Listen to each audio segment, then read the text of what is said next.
माझ्यासाठी माझी प्रिया सगळ्यांपेक्षा मोठी आहे. नाती कशी जपायची हे माझ्या बहिणीपेक्षा चांगलं कुणालाच माहीत नाही.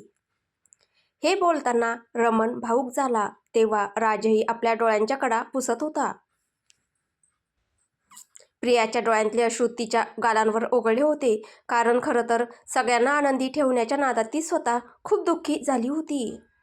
रमण खाली गेला तेव्हा प्रिया राजला म्हणाली, तुम्ही रमण दादाला मिठी मारली?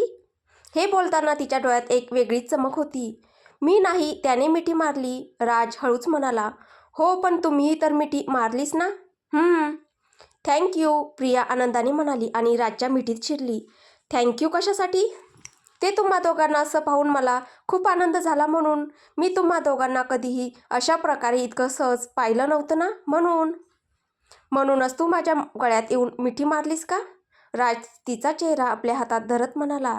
प्रियाने हसत होकारार्थी मान हलवली. मग तर 2-4 वेळा अजून मिठी मारून घेतो त्याला. हे ऐकताच प्रिया खळखळून हसली. तिला अशा प्रकारे हसताना पाहून राजचे डोळे पाणावले आणि तो प्रेमाने म्हणाला, या चेहऱ्यावरील तेज आणि ओठांवरील हे हास्य असंच टिकून ठेवण्यासाठी मी कायम प्रयत्न करत राहीन, कारण तुला मी खूप रडवलं आहे. आता तुला अजिबात त्रास देणार नाही. यार, तू खूपच गोड आहेस. हे बोलत राजने आपले ओठ तिच्या ओठांवर ठेवले आणि हळूच चुंबन दिलं. त्याच्या प्रत्युत्तरात प्रियानेही हळूच त्याचे ओठांचे चुंबन घेतले. त्यामुळे राजचा संयम सुटू लागला आणि तो सतत तिच्या ओठांवर चुंबन घेऊ लागला. दार उघडं होतं म्हणून प्रिया त्याला दूर ढकलण्याचा प्रयत्न करत होती. राज स्वतःला त्याच्यापासून अलग करत प्रिया म्हणाली, दार उघडं आहे.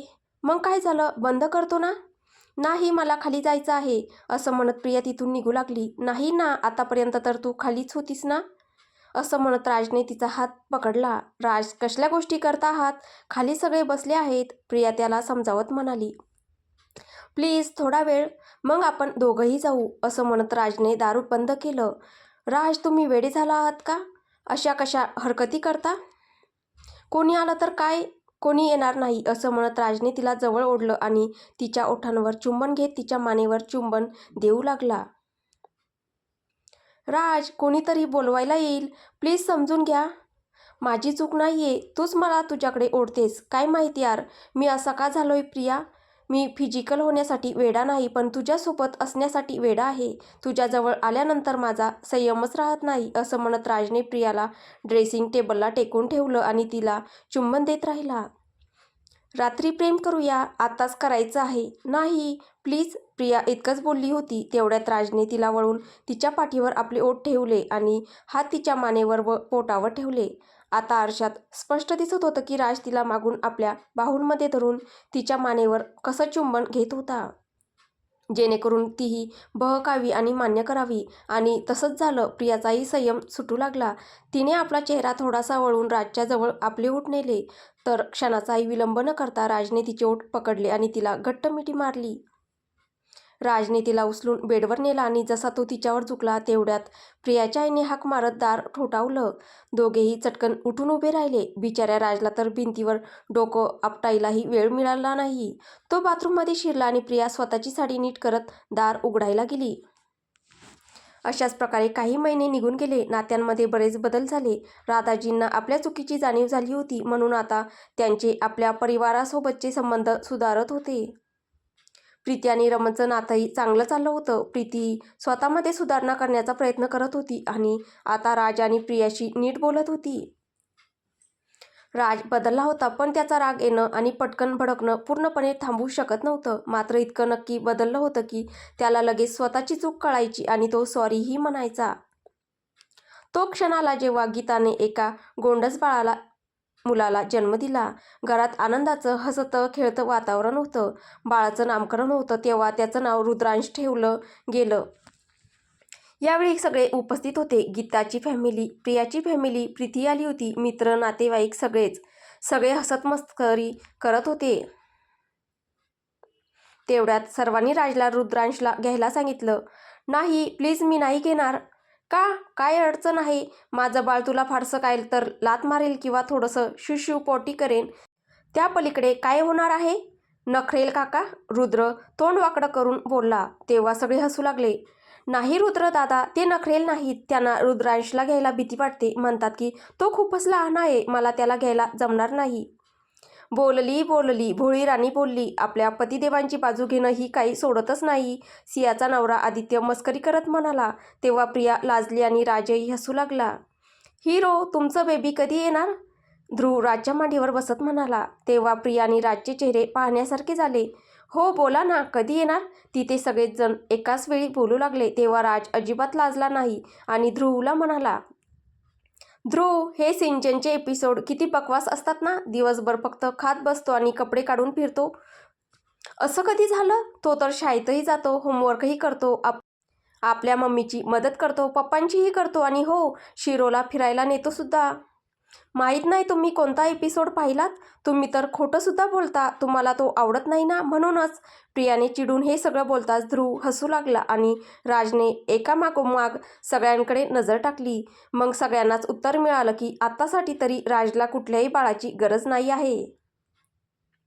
प्रियाच्या आईजवळ बसलेल्या राजेश्वरीजी मोठ्याने म्हणाल्या, सगळे ऐका, रुद्र आणि गीता सिंचन घेऊन आले आहेत, तर राज आणि प्रिया हिमावारी घेऊन येतील. हे ऐकून सगळे हसू लागले आणि प्रिया लाजली. सोबतच प्रियाचे आईवडील आणि रमण कधी हसत होते तर कधी लाजत होते. मध्येच रमण प्रीतीकडे पाहायचा, तेव्हा ती फक्त हसून टाळायची. अशाच रीतीने अजून 6 महिने निघून गेले आणि राज प्रियाला घेऊन बालीला फिरायला आला, तिच्यासोबत वेळ घालवण्यासाठी. दोघांनी तिथे खूप मजा केली आणि आता खोलीत परत आल्यावर प्रिया थकून जात होती. 2 दिवस तर बिचाऱ्या राजने संयम ठेवला, पण आज त्याच्यात अजिबात सब्र नव्हता. त्याने झोपलेल्या प्रियाचा नाईट ड्रॉप उघडला. त्याचे दोन्हीकडे बाजूला केले आणि तिच्यावर झुकत तिच्या मानेवर चुंबन घेऊ लागला. काय करताय तुम्ही? राज, प्रेम. तिच्या ओठांना स्पर्श करत राज म्हणाला. प्रियाने हळूच डोळे उघडले. सॉरी, तुझी झोप मोडली, पण आता मी आणखी संयम ठेवू शकत नाही. मी आज झोपलेच नव्हते, प्रिया जीभ दाखवत म्हणाली. म्हणजे माझ्याबरोबर मस्ती चालू होती? राज तिच्या गालाला हलकसं चावत म्हणाला. हो, प्रिया त्याला भाऊपाशात घेत म्हणाली. तर या मस्तीची शिक्षा भोगायला तयार राहा, असं म्हणत राज तिच्या ओठांवर तुटून पडला. प्रियाही तितक्याच आवेगाने त्याला साथ देत होती. मला छळून तुला काय मिळतं? प्रियाचे कपडे हळुवारपणे तिच्यापासून वेगळे करत प्रेमाने राज म्हणाला. प्रिया काहीच बोलली नाही, फक्त तिने डोळे मिटले. लग्नाला 1.5 वर्ष झालं, तरी आजही अशी लाजते जणू पहिलीच रात्र आहे. पहिल्यांदाच तुला असं पाहतोय असं नाही. प्रियाला बाहुपाशात घेत तिच्या खांद्यावर आणि मानेवर अधीरपणे चुंबन घेत राज म्हणाला. तुमच्या स्पर्शाने अस्वस्थता होते, प्रिया हळूच म्हणाली. आत्ताही? तिच्या कानातली पाळी हलके चावत राज म्हणाला. प्रत्येक वेळी, प्रिया राजच्या गालावर अलगद चुंबन घेत म्हणाली. खरंच? राज आता पूर्णपणे मदहोश होत होता आणि त्याचे हात प्रियाच्या शरीराला स्पर्श करत होते. हो खरंच, प्रियाने हळूच उत्तर दिलं. मग तुला माहिती आहे ना ही बेचैनी कशी दूर होईल? असं म्हणत राजने तिला तिच्या जागेवरून उचललं, पलंगावर बाजूला झोपवलं. हो, प्रिया स्वतःवर ब्लँकेट ओढत म्हणाली. कसं? म्हणत राजने आपला टी-शर्ट काढला. त्याचं कसलेलं शरीर आता प्रियाच्या नजरेसमोर स्पष्ट दिसत होतं. ती त्याच्याकडे एकटक पाहत होती. राजने तिची जी अवस्था करून ठेवली होती, त्यानंतर तिला त्याच्याकडून खूप अपेक्षा होत्या. राजने तिच्यावरचं ब्लँकेट बाजूला केलं, एका हाताने तिला उचलून गुडघ्यावर उभी केली आणि प्रियाचा चेहरा त्याच्या मानेजवळ आला. प्रिया थेट राजच्या डोळ्यात पाहत होती. लव्ह मी? इतकं म्हणत राजने तिचे पुढे आलेले केस मागे सारले. तेवढ्यात प्रिया त्याला बिलगली आणि तिने राजच्या मानेवर व छातीवर चुंबन घ्यायला सुरुवात केली. राजने डोळे मिटले आणि आपल्या भोळ्या राणीला घट्ट मिठीत घेऊन तो तिच्यासोबत पलंगावर कोसळला. दोघेही बेचैन होते, पण एकमेकांतच त्यांना दिलासा मिळत होता. ज्या पद्धतीने ते एकमेकांवर प्रेम करत होते, त्यातून एकमेकांसाठी असलेल्या भावना आपोआप व्यक्त होत होत्या. प्रियाचे हुंदके, तिचं थरथरणं, हे सगळंच राजसाठी तिच्यावर अधिक जवळ जाण्यास पुरेसं होतं.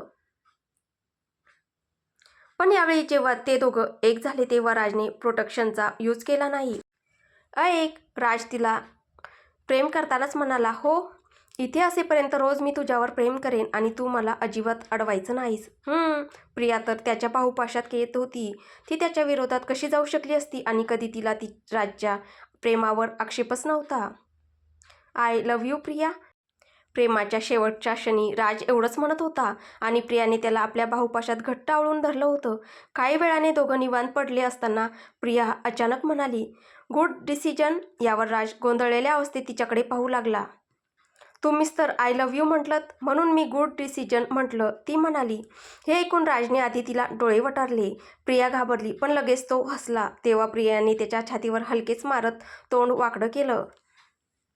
तुला छेडण्याचा हक्क तर माझ्याकडे म्हातारं झाल्यावरही राहणार आहे, असं म्हणत राजने तिच्या कपाळावर चुंबन घेतलं. तेव्हा ती हसून खुलली. ते दोघे जितके दिवस तिथे होते तितके दिवस मनसोक्त फिरले, सर्वांसाठी आणि स्वतःसाठीही भरपूर खरेदी केली आणि मग परत आले. परत आल्यानंतर राज पुन्हा आपल्या कामात गुंतला आणि सगळ्यांचा नेहमीचा दिनक्रम सुरू झाला. पण आता प्रियाचा दिवस तर रुद्रांशला खाऊ घालण्यातच जात होता. मात्र काही दिवसापासून प्रियाला विचित्रसं वाटू लागलं होतं. जे पदार्थ तिला आवडायचे ते आता तिला आवडत नव्हते आणि जे आवडत नव्हते ते ती खाऊ लागली होती. अगदी थोडासाही वास तिला सहन होत नव्हता आणि उलट्या होऊ लागल्या. राज जास्त कामामुळे उशिरा घरी येत असल्याने त्याला याची फारशी कल्पना नव्हती.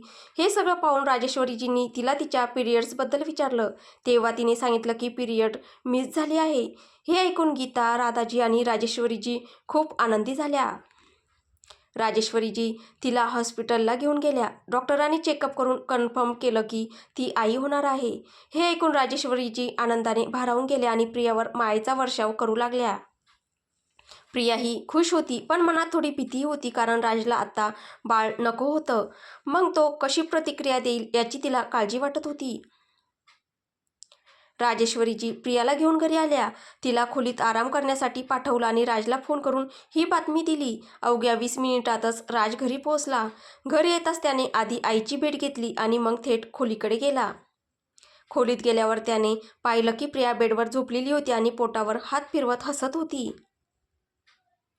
प्रिया आपल्या पोटावरून हात फिरवत हसत होती. आपल्या आणि राजच्या प्रेमाचा अंश, आपलंच एक रूप आपल्या पोटात आहे हे ती मनापासून जाणून घेण्याचा प्रयत्न करत होती. पण जसं तिने राजला पाहिलं तशी ती लगेच उठून बसली. हळूच राज थोड्या मोठ्या आवाजात बोलला. त्यामागे प्रिया आणि आपल्या होणाऱ्या बाळाची काळजी होती. पण प्रियाला वाटलं की कदाचित तो तिच्यावर नाराज आहे. राज पुढे आला आणि तिच्यासमोर जाऊन पलंगावर बसला. राज, मला कळत नाही म्हणजे मी काय बोलू. मला माहिती आहे की तुम्हाला आताच बाळ नको होतं पण बाळ आलंय. प्रिया इतक्या निरागसपणे बोलली की राज क्षणभर फक्त तिच्याकडे पाहत राहिला. सॉरी, प्रिया हळूच म्हणाली. राज काहीच बोलला नाही. तो फक्त थोडा पुढे सरकला आणि प्रियाच्या कपाळावर एक चुंबन दिलं. मग तिच्या पोटावरही चुंबन देऊन तिच्या शेजारी येऊन बसला. ते पाहून प्रिया आश्चर्याने त्याच्याकडे पाहू लागली. बाळ येणार आहे या आनंदात कोणी सॉरी म्हणतं का? गिफ्ट मागतात लोक, कारण तू मला बाबा बनण्याचा आनंद देत आहेस. म्हणजे तुम्ही माझ्यावर नाराज नाही आहात?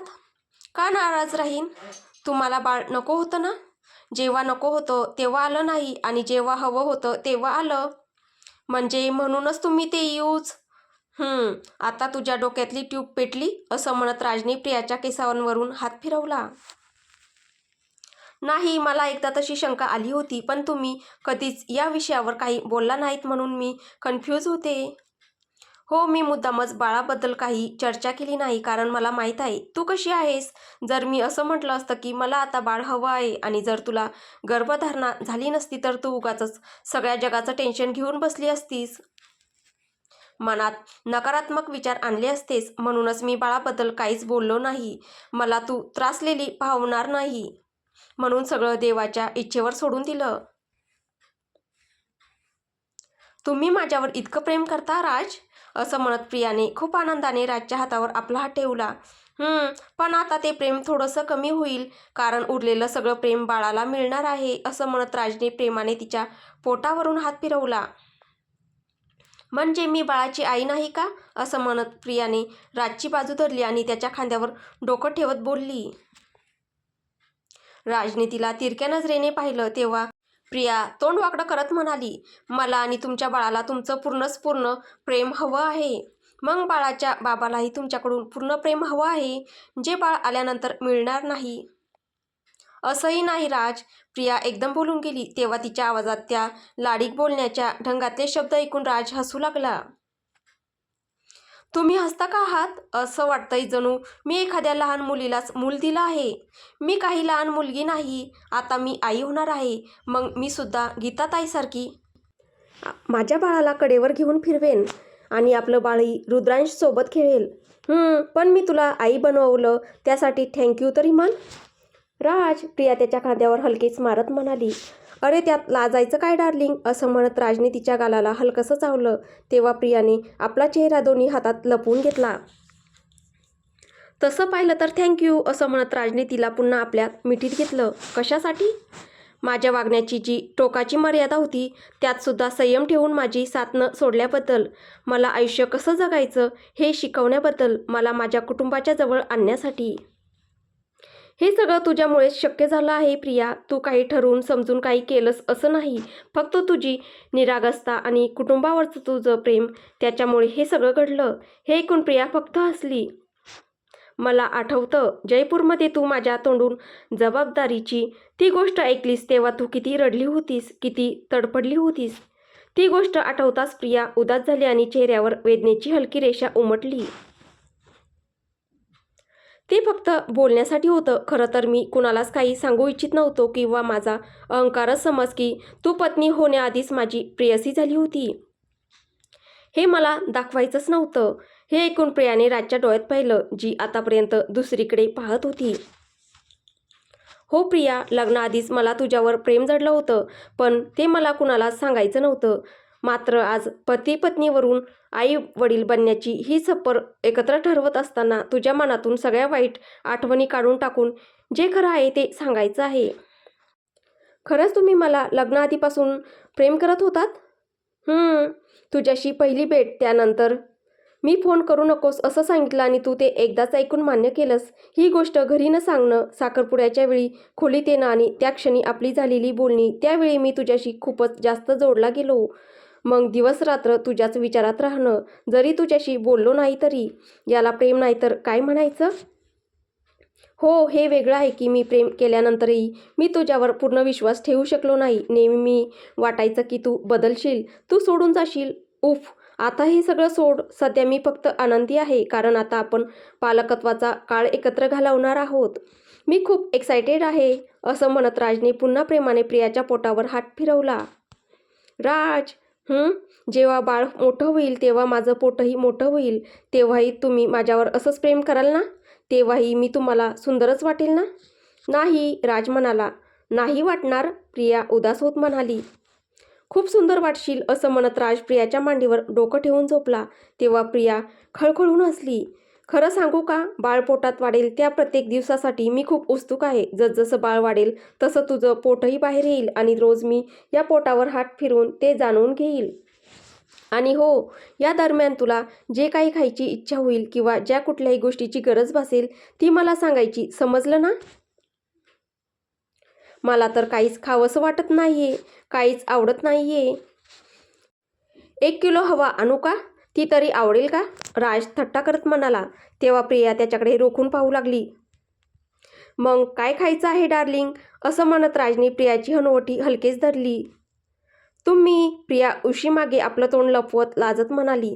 तेव्हा राजने हळूच उशी खाली केल्यावर दोघांची नजर एकमेकांवर स्थिरावली आणि दोघेही जोरजोरात हसू लागले.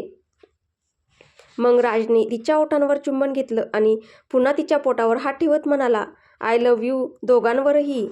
वी ऑल्सो, असं म्हणत प्रियानेही राजला मिठीत घेतलं. थोड्या वेळाने राज तिला झोपवून हॉटेलकडे निघून गेला. पण पुढे त्याला काय काय सहन करावं लागणार आहे याची त्याला कल्पनाही नव्हती, कारण आता प्रियाचे मूड स्विंग्स सुरू होणार होते, ज्यात त्याचा सगळा रुबाब रस्त्यावर लोळणार होता. काही काळ लोटला आणि एके दिवशी दुपारी प्रियाने राजला फोन केला. बोल, राजने फोन उचलत म्हटलं. मला रडावंसं वाटतंय राज. का?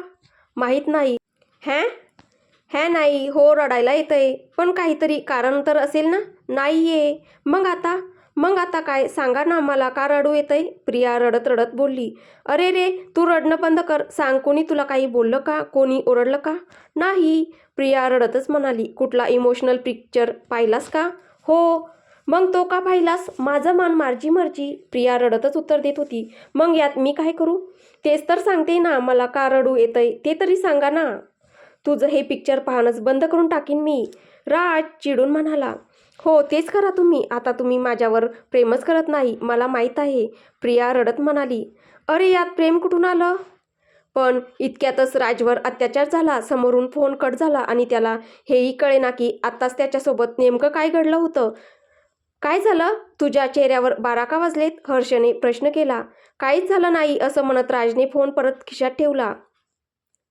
बाप होणार आहेस ही बातमी कळल्यापासून तू आधीपेक्षा जास्तच कामासाठी सिरियस झाला आहेस. जबाबदारी वाढणार म्हणून का?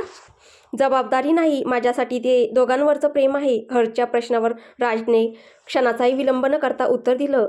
हे ऐकून हर्ष हसत त्याच्याकडे पाहू लागला. तू दगड नव्हतासच, मेनच होतास. फक्त तुला वितळवणारी प्रिया आहे, ती सुद्धा तिच्या प्रेमानं. हर्षचं बोलणं ऐकून राज हलकंसं हसला आणि मग केबिनच्या बाहेर पडला. स्टाफच्या कामाची माहिती घेतली. कुठे काही अडचण असली तर तो विषयही राज आपल्या पद्धतीने सोडवत असे. पण जसजसं प्रियाच्या प्रेग्नन्सीचा काळ वाढत चालला होता तसं तिचे मूड स्विंग मात्र बिचाऱ्याला काही केल्या सोडवता येत नव्हते. एका रात्री तर राज 8 वाजताच घरी आला आणि बाहेरून चाट घेऊन आला. कारण प्रिया हट्ट धरून बसली होती. पण आता डायनिंग टेबलावर दृश्य वेगळंच होतं. चाट समोर ठेवलेली, राज वैतागून बसलेला आणि प्रिया मात्र तोंड फिरून बसलेली. बाकी सगळे हे दृश्य एन्जॉय करत होते. प्रिया, तूच म्हणालीस ना की तुला चाट पापडी खायची आहे, म्हणून मी घेऊन आलोय. मग तोंड फिरून का बसली आहेस? ही चाट आहे, ही चाट आहे असं म्हणत प्रियाने त्या चाटच्या डब्याला तोंड वाकडं करत राजकडे ढकललं. तिची ही कृती पाहून राज सगळ्यांकडे तोंड पाडत पाहू लागला. ही चाट आहे, चाट आहे ही असं म्हणत बाकी सगळे राजकडे पाहत प्रियाची नक्कल करू लागले. त्यात रुद्रांशी आपल्या भाषेत हातवारे करत हात दाखवत कुणास ठाऊक राजला काय काय सुनावत होता. काय रे राजू, तुझ्याकडून चाटही नीट आणता नाही आली? शे, प्रियाला अजून चिडवायच्या हेतूने रुद्र बोलला. हो ना, यात नीट दही नाही, चिंचेची चटणीसुद्धा नाही, मग हिला मी चाट कशी म्हणू? प्रिया रुद्रदादांकडे पाहत म्हणाली. म्हणायचीच नाही, रुद्र गंभीरपणे म्हणाला. हे ऐकताच राज चिडला आणि रुद्रकडे पाहून म्हणाला, ऑफिसला जाणं बंद करा आणि चाटची दुकानच उघडा. तसंही हलवयासारखंच चेहरा आहे. राजचं हे बोलणं ऐकताच गीताला हसू आवरेना. राजेश्वरीजींनी ओठ दाबून हसू लपवलं. राधाजी, सागरजी आणि रामजी तर नेहमीप्रमाणे फक्त प्रेक्षक बनून सगळं पाहत होते. बिचारा रुद्र मात्र गप्प बसून राहिला. तू खाणार आहेस की नाही? राज प्रियाला विचारत म्हणाला. नाही, काय नाही, तुझ्यासाठी मी माझ्या रेस्टॉरंटला न जाता बाहेर ठेल्यावरून आणलंय, कारण तुला तसंच खायचं होतं. खोटं बोलताय तुम्ही. जर हे खरंच ठेल्यावरचं असतं तर यात ना दह्याची कमतरता असती ना चिंचेच्या चटणीची. प्रियाचं ऐकून राज थोडा गोंधळला, कारण खरंच जरी त्याच्या स्वतःच्या रेस्टॉरंटमधून नाही तरी दुसऱ्या हॉटेलमधून तो चाट घेऊन आला होता. ठेल्यावरून आणायची त्याची अजिबात इच्छा नव्हती. प्रेग्नन्सीत मूड स्विंगसोबत बायकांचा मेंदूसुद्धा फार चालतो असं राज मनातल्या मनात पुटपुटला. तुमच्या या राजूला काही जमत नाही सासूबाई, प्रिया चिडून राजकडे पाहत म्हणाली आणि उठून तिथून निघू लागली. अरे थांब, कुठे चालली आहेस? राजही उठत म्हणाला. यात दही टाकायला तुम्ही इतक्या प्रेमानं आणलंय, असंच थोडी सोडेन? असं म्हणत प्रियाने चाटचा डब्बा उचलला. हे ऐकून राज हसला आणि तिच्यासोबत किचनमध्ये गेला. बाकी सगळे हसत हसत जेवायला बसले. तर आता पुढे काय होईल हे आपल्याला पुढच्या भागात पाहायला भेटेल. तुम्हाला ही कथा कशी वाटते आहे कमेंटद्वारे नक्की कळवा. कथा आवडत असेल तर व्हिडिओला लाईक करा, शेअर करा. कथेचे पुढील भाग ऐकण्यासाठी आपल्या चॅनलला सबस्क्राईब करा. धन्यवाद.